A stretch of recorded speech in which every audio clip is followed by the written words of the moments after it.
오늘 저는 누가복음 5장 1절에서 11절까지 말씀을 중심으로 깊은 데로 가서 그물을 내려 고기를 잡으라 라는 제목으로 하나님 말씀 나누겠습니다. 같이 한번 제목을 읽어보실까요? 시작. 깊은 데로 가서 그물을 내려 고기를 잡으라.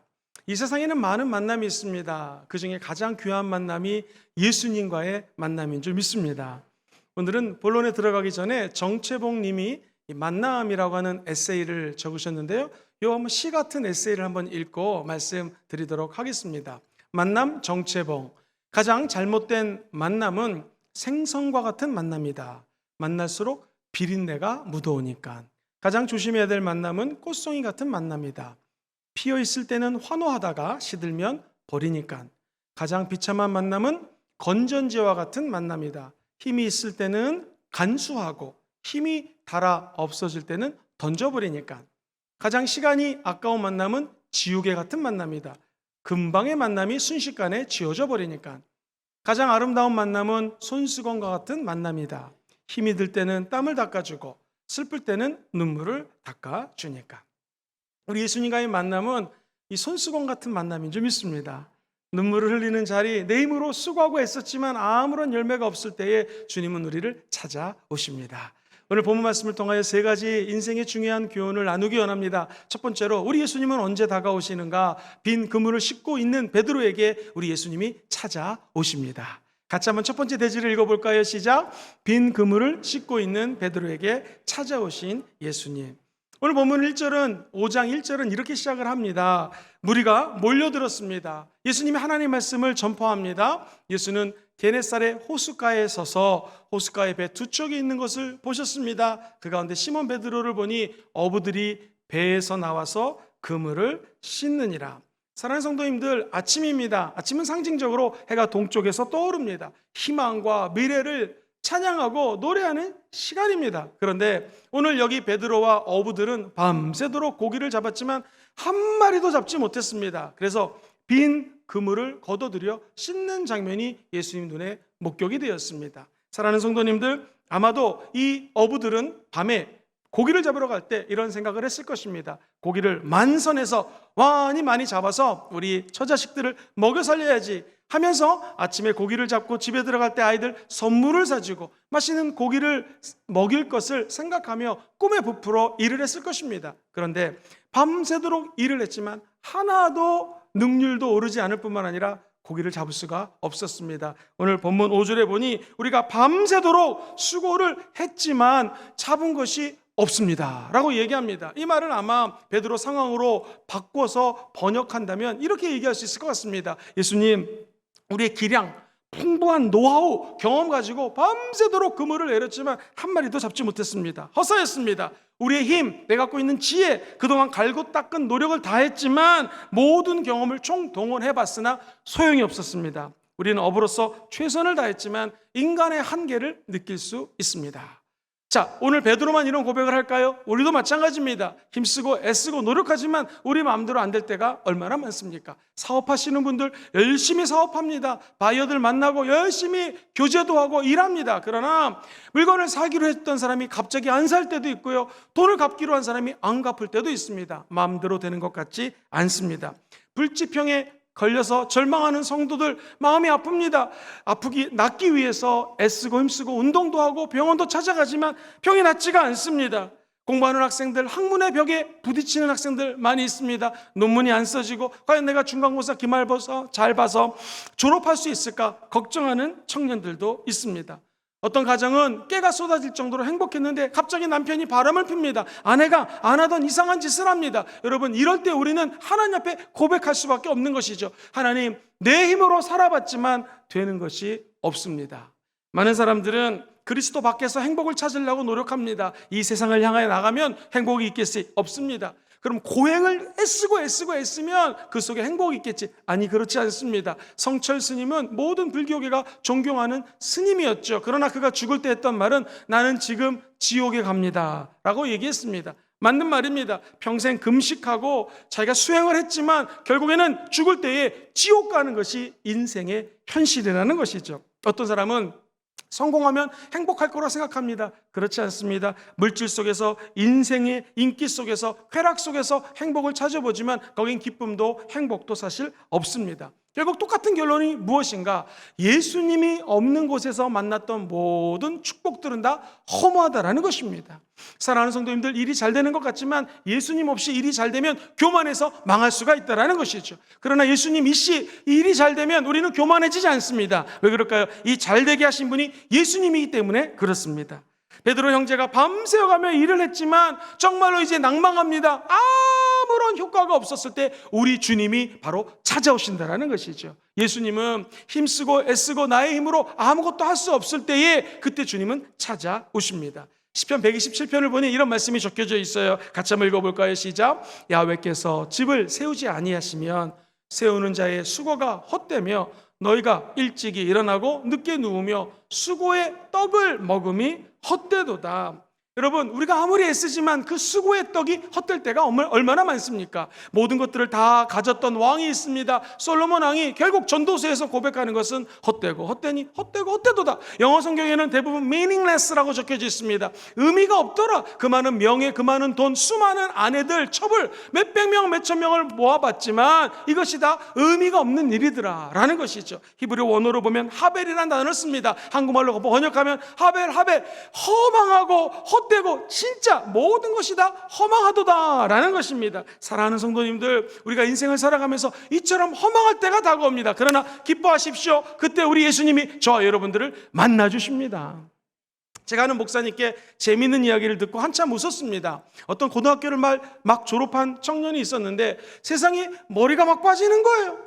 이 스트레스 중에서 탈모가 엄청나게 스트레스가 됩니다. 머리가 너무 빠져가지고 안 되겠다 싶어가지고 돈을 벌어서, 그때는 머리를 심는 게 비쌌어요. 그래서 무려 2년 동안 먹지도 못하고 자지도 못하고 열심히 일해가지고 머리를 다 심었습니다. 할렐루야! 제일 먼저 엄마가 생각나갖고 드디어 고향에 가서 엄마에게 얘기합니다. 어머니 했더니 어머니가 반갑게 맞으면서 아들아, 영장 나왔다. 머리를 다 심었는데 이제 군대 가면은 다 깎아야 되잖아요. 훈련 받으면 또 얼마나 힘들겠습니까? 사랑하는 성도님들, 우리 인생도 이럴 때가 많다라는 거예요. 힘쓰고 애쓰고 이거 장만하고 저거 장만하고 애들 학교 보내고 대학 보내고 장가가고 시집가면 다 해결될 것 같은데 갑자기 우리 주님이 저와 여러분들을 언젠가 부른다라는 것입니다. 얘야, 천국에 가야겠다. 그때 저와 여러분들이 인생에서 빈손 들고 가는 것이 아니라 하나님과의 수많은 만남과 기쁨과 감격과 응답을 가지고 다 천국에 가시기를 주의 이름으로 축원드립니다. 잠언서 23장 5절에 보니 우리가 그렇게 모으려고 애쓰는 물질에 대해서 이렇게 말씀하십니다. 시작. 네가 어찌 허무한 것에 주목하겠느냐? 정령이 재물은 스스로 날개를 내어 하늘을 나는 독수리처럼 날아가리라. 그렇습니다. 저는 수많은 장례식을 인도합니다. 그런데 예수님 열심히 믿고 천국 가신 우리 권사님들, 장로님들, 안수집사님들, 집사님들 장례식을 인도할 때하고 평생을 예수님 믿지 않고 돌아가신 분들하고 장례식을 인도할 때는 너무나 틀립니다. 그가 아무리 명예가 있고 수많은 재산을 모아놨다 할지라도 결국 옛말에 공수래 공수고 빈손으로 왔다 빈손으로 가는 것이 우리 인생이라는 것이죠. 사랑하는 성도님들, 독수리가 날개처럼 오르면서 활활 날아가는 것이 재물과 명예와 이 세상의 쾌락이라는 것입니다. 저 여러분들은 헛된 세상 것 쫓지 않고 하나님이 은혜 주신 것을 찾아가는 여러분 되시기를 주의 이름으로 축원드립니다. 제가 한번은 호주에서 시드니에 빌딩이 6개 있는 돈이 많은 분이 돌아가시는데 장례식에 가서 돌아가시기 전에 임종 예배를 함께 드린 적이 있습니다. 그랬더니요, 빌딩이 6개 무지무지 부자입니다. 제가 깨달은 것은요, 돈이 많으니까 잘 못 돌아가시더라고요. 돌아가시려고 그랬는데 첫 번째 빌딩은 큰아들에게, 두 번째 빌딩은 둘째에게 막 이러다가 갑자기 아니야 셋째가 나한테 잘했으니까 첫 번째 빌딩 제일 좋은 건 셋째에게. 근데 이 호주는요, 죽을 때 변호사가 와가지고요, 그 will이라고 그래서 마지막 하는 말이 법적으로 시행이 됩니다. 그러니까 막 받아 적는 거예요. 마지막 유언이 엄청난 능력이 있거든요. 그때마다 제일 좋은 빌딩 첫 번째 아들에게, 첫째 아들이 할렐루야 막 웃다가 셋째에게 갑자기 인상 쓰다가 나중에 큰 걸 깨달았습니다. 첫 번째, 우리 아버지가 빌딩 6개 없는 게 너무나 감사하더라고요. 두 번째, 사람이 돈이 많다 할지라도 결국 그 돈 많은 분 돌아가셨을까요? 안 돌아가셨을까요?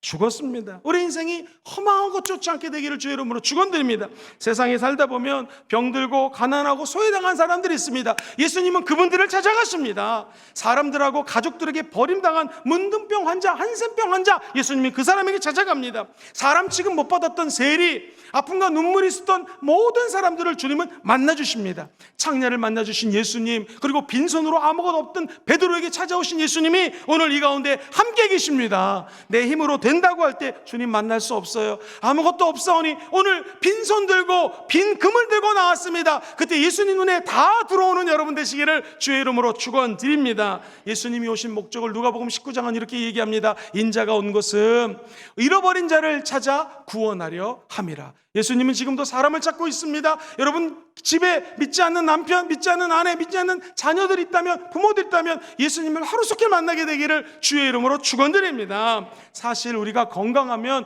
의사 선생님 필요 없습니다. 누가 의사 선생님 필요할까요? 아프고 힘들 때 의사 선생님 필요합니다. 그러면 누가 예수님 필요할까요? 성경은 이야기합니다. 마가복음 2장 17절을 보니 건강한 자에게는 의원이 쓸데없고 병든 자에게 쓸데있느니라. 같이 읽어보죠. 시작. 나는 의인을 부르러 온 것이 아니요 죄인을 부르러 왔노라. 우리 예수님은 지금도 사람을 찾고 있어요. 누굴 찾을까요?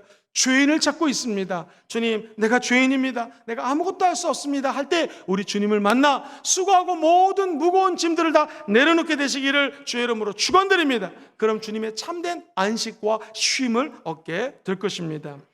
지난 18세기 영국은 전 세계를 지배했습니다. 해가 지지 않는 나라 영국이라고 표현했습니다. 왜? 영국에 해가 지면 캐나다, 이거 커먼웰스 컨트리라고 그래가지고요. 심지어 호주, 인도 다 영국 점령한 땅이었습니다. 그런데 그 당시 비행기가 활성화되지 않았기 때문에 전부 영국 연안에서 배를 쫙 출발시켜서 전 세계를 지배했죠. 문제는 많은 배들이 항해를 하다가 넘어지는 거예요. 쓰러지는 거예요. 전복되는 것입니다. 이유가 뭘까 고민하다가 한 사진을 보시죠. 한 유명한 학자가 연구를 했습니다. 바로 사무엘 프림서울이라고 하는 분입니다. 그가 짐을 너무나 많이 싣고 다니기 때문이라는 것을 깨닫고 연구조사한 결과 영국 의회에 가서 한 법안을 통과시킵니다. 그것이 적재 한계선이라고 하는 유명한 로드 라인이라는 것입니다. 배를 보시면 저기 선이 있습니다. 우리도 부산 앞바다에 가면 하얀 선, 노란 선이 있을 거예요. 배를 딱 띄웠을 때 선을 긋고요. 그 위에 또 하나 선을 걸어서 이보다 더 배에 짐을 많이 실으면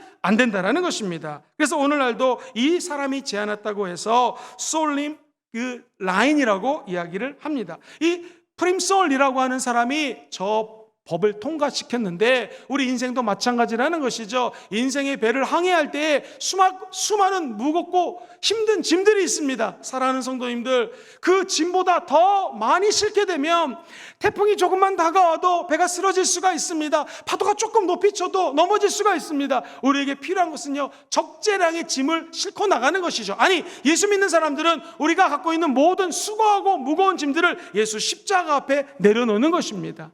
날 때부터 소경된 자가 예수 앞에 모든 무거운 짐을 내려놓자 소경이 눈을 뜨게 되었습니다. 12년 동안 혈류병을 앓았던 여인은 가진 돈을 다 허비했습니다. 그러나 치유될 수 없었어요.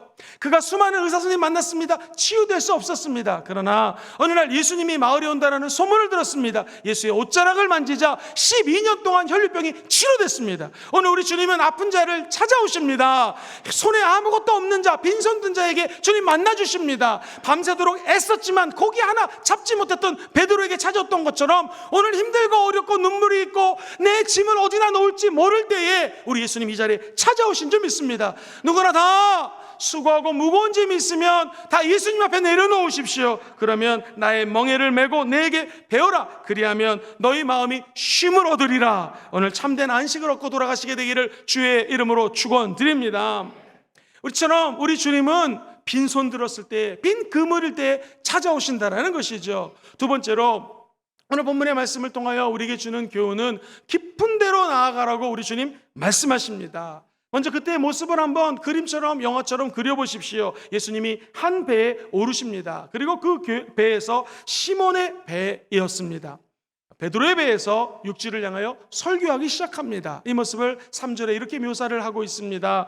예수께서 한 배에 오르시니 그 배는 시몬의 배라 육지에서 조금 떼기를 정하시고 앉으사 배에서 무리를 가르치십니다. 이처럼 4절에 말씀을 마치시고, 즉 설교가 끝나니까 시몬 베드로에게 말씀하십니다. 깊은 데로 가서 그물을 내려 고기를 잡으라. 언제나 우리 주님은 말씀하시고 난 다음에 한 사람 한 사람들에게 레마의 말씀을 주십니다. 오늘 설교 말씀이 끝나고 이 자리에 계신 모든 분들이 기도하다가 주님이 주시는 따뜻한 음성을 듣고 가시기를 주의 이름으로 축원드립니다. 깊은 데로 내려가서 그물을 내리는 그런 은혜가 있기를 주의 이름으로 축원드립니다.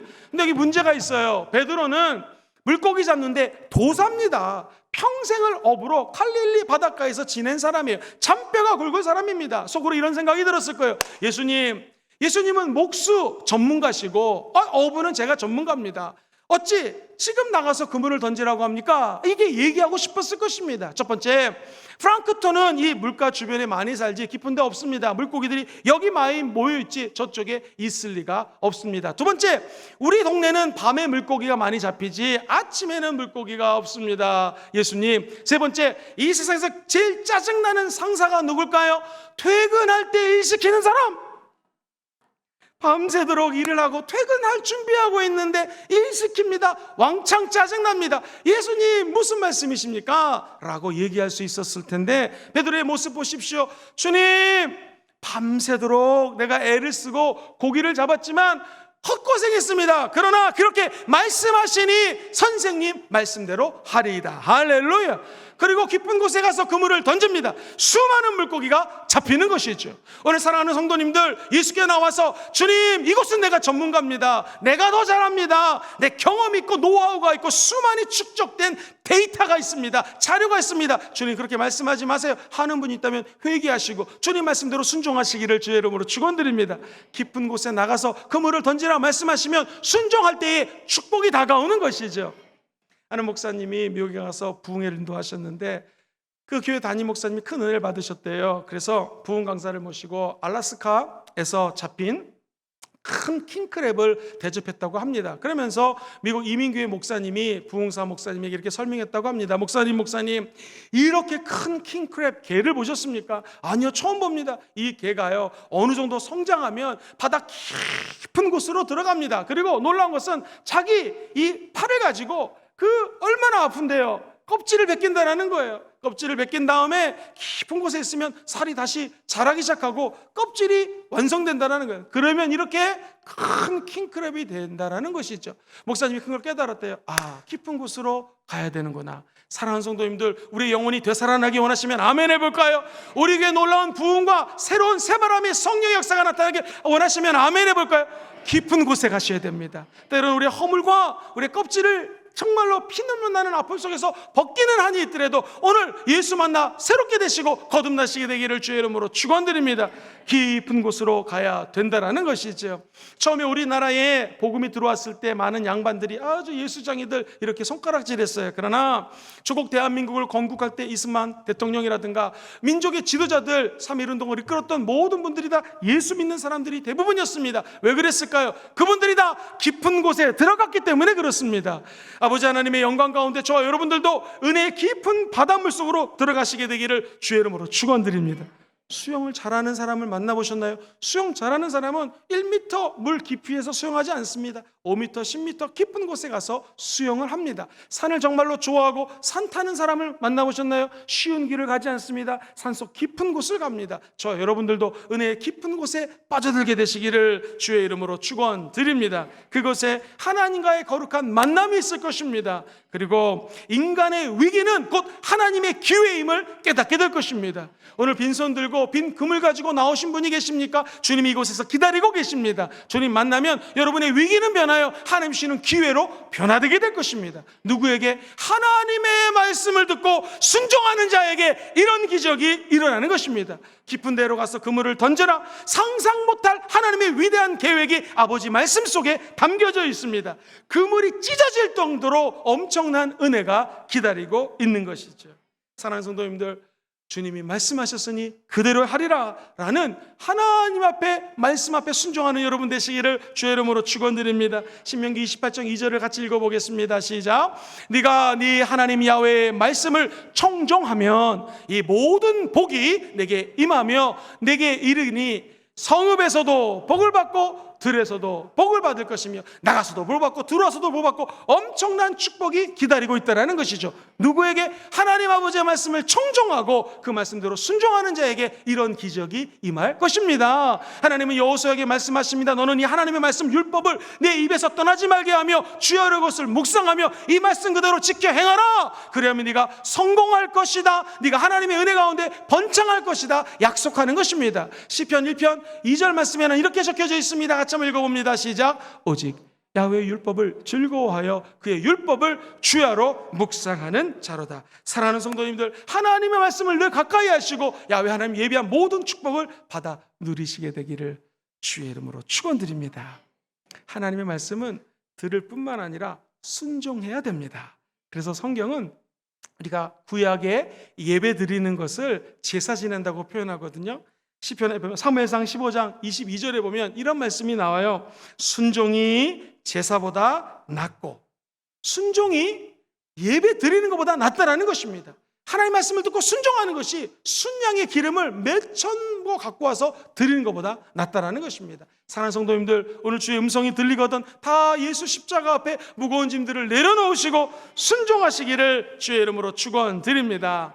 우리 계시록 한 절 말씀을 읽고 세 번째 대지로 넘어가겠습니다. 1장 3절 시작. 이 예언의 말씀을 읽는 자와 듣는 자와 그 가운데 기록한 것을 지키는 자는 복이 있나니 때가 가까움이라. 하나님의 말씀을 읽는 여러분 되시기를 주의 이름으로 축원드립니다. 주의 음성을 날마다 듣게 되시기를 주의 이름으로 축원드립니다. 무엇보다도 이 말씀대로 기록한 것을 지키는 자에게는 복이 있을지어다. 왜냐하면 마지막 때가 가까우이기 때문에 그렇습니다. 오늘 우리에게 주님은 말씀해 주시고 순종하는 여러분들을 통하여 큰 은혜를 베풀어 주실 것입니다. 마지막 세 번째로 우리 예수님은 어떤 분이신가? 베드로를 변화시키시는 예수님이라는 것입니다.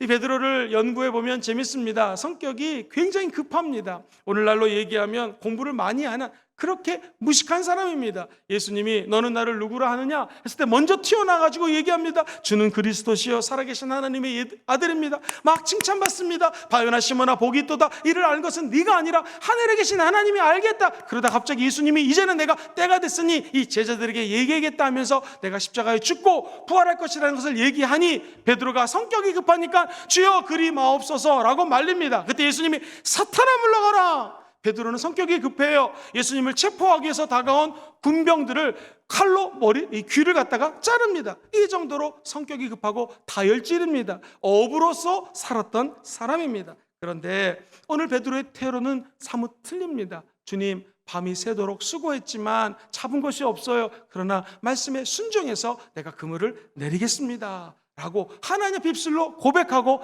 행하자 하나님은 베드로를 변화시키신다는 것입니다. 오늘 예배 나오신 분들 가운데 아직 세상의 것을 가지고 있고 세상에 때가 묻은 분이 있다 할지라도 주 앞에 순종하고 행하면 우리 인생도 변하게 될 것입니다. 오늘 변하기 원하시는 분들은 한번 아멘 해볼까요? 이 베드로의 장점은 순수한 거죠. 순수한 것과 더불어서 그는 겸손했기 때문에 사람들에게 도움을 요청할 수가 있었습니다. 진정한 변화 혼자 되지 않습니다. 함께 기도하는 사람들에게 도움을 요청하셔야 됩니다. 엄청난 물고기가 잡혔습니다. 그때 베드로가 7절에 보니 이렇게 고백을 합니다. 이에 다른 배에 있는 동무들에게 손짓을 해요. 와서 좀 도와달라. 그렇게 말하니 그들이 와서 2배의 채움에 잠기게 되었더라. 엄청난 축복은 혼자 받지 않습니다. 함께 서로가 서로를 위해서 도와줄 때 받는다라는 것이죠. 사랑하는 성도님들, 교구장님들이 여러분을 위해서 기도하고 기다리고 계십니다. 도움이 요청할 때는 언제든지 기도 요청하면 우리 주의 종들이 기도해 드릴 것입니다. 담임 목사님 기도 제목 있습니다. 언제든지 저에게 연락 주시면 저도 부족하지만 기도하겠습니다. 뿐만 아니라 우리 남편과 아내와 자녀들과 주변에 함께 기도하는 분들이 이제 위드 코로나 시대로 변화될 것입니다. 함께 만날 수 있으면 좋고, 못 만난다면 카톡으로 연락하면서 서로 기도할 때 하나님은 반드시 은혜 위에 변화를 허락하여 주실 것입니다. 진정한 변화는 혼자 안 돼요. 함께 할 때 변화가 이루어집니다. 두 번째, 진정한 변화는 베드로의 오늘 본문을 보니 회개할 때 변화가 이루어지게 됩니다. 8절 말씀을 같이 한번 읽어보죠. 시작. 시몬 베드로가 이를 보고 예수의 무릎 앞에 엎드려 이르되 주여 나를 떠나소서 나는 죄인입니다. 언제 변해요? 회개할 때 변합니다. 주님은 지금도 사람을 찾고 있습니다.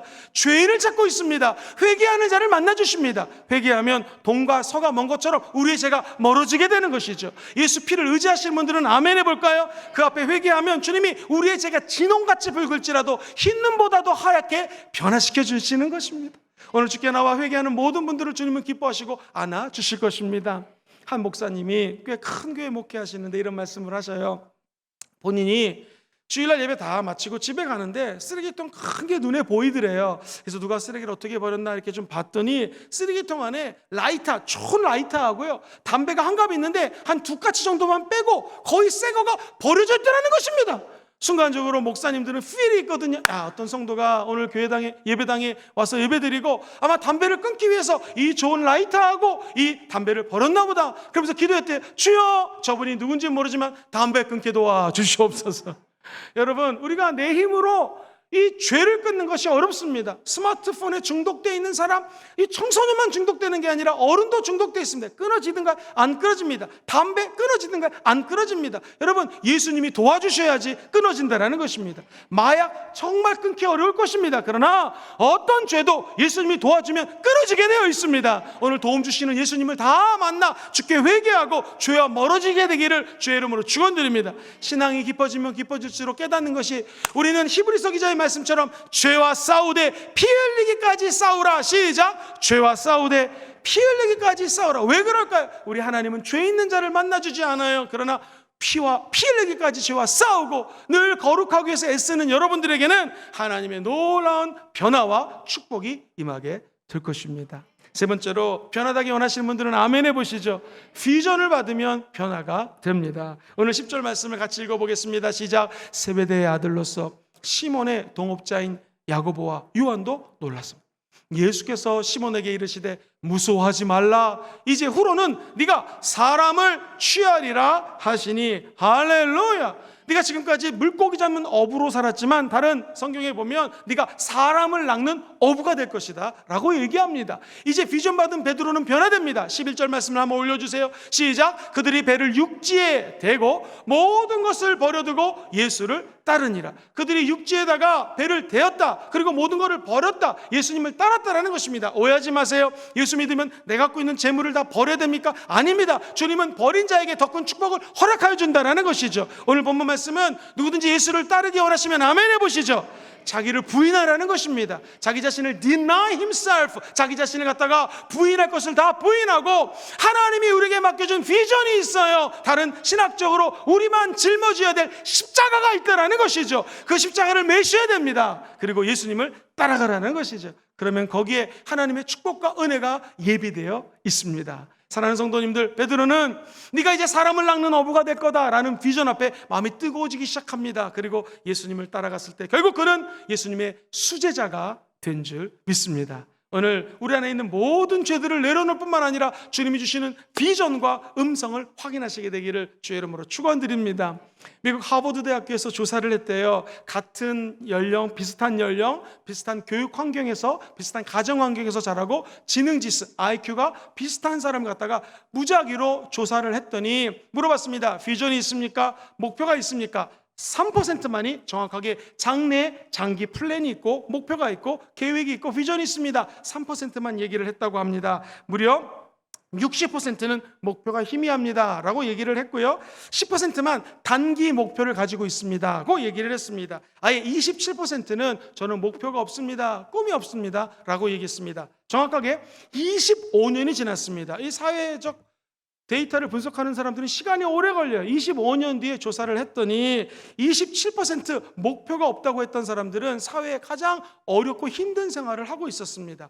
60%가 저는 목표가 희미합니다 하는 분은 좀 중상층보다 중하위층의 삶을 살고 있었다고 이야기합니다. 놀라운 것은 목표가 없었던 사람은 제일 밑에 있었지만 나에게 목표가 있습니다라고 얘기했던 10%는 중상위층의 삶을 살았습니다. 그러면 최고 리더와 하나님의 축복받는 자들은 누가 되었을까요? 3%.